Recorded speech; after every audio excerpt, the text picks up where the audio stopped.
But I had an entirely different conversation with a younger, late 20, early 30-ish wife after a sacred marriage conference. She began to tell me some of her life story, and it was heartbreaking as well. She had gone through more medical trials than one person should have to face in a lifetime. If you heard her just describe it, you would cry that one person had to live through all of that.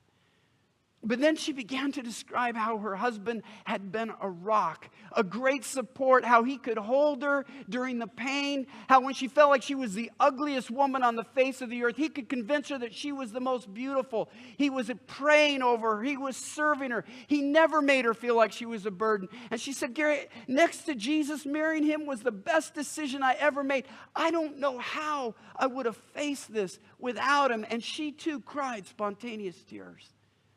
But it was an entirely different kind of tears. They were the tears of joy and gratitude and happiness. It's the tale of two tears. I want to ask you, 10 years after you're married, what kind of tears will you be crying? Tears of frustration or tears of gratitude and joy?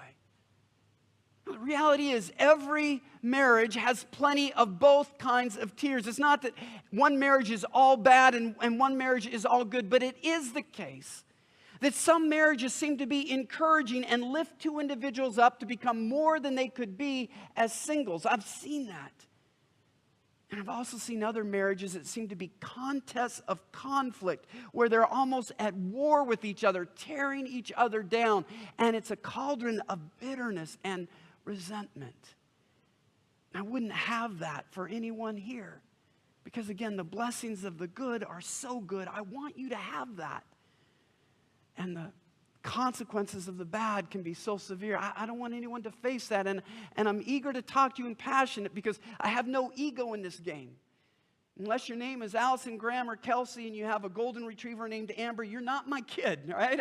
I have no control or ego, and I really want for you the blessing that I believe God wants for you to have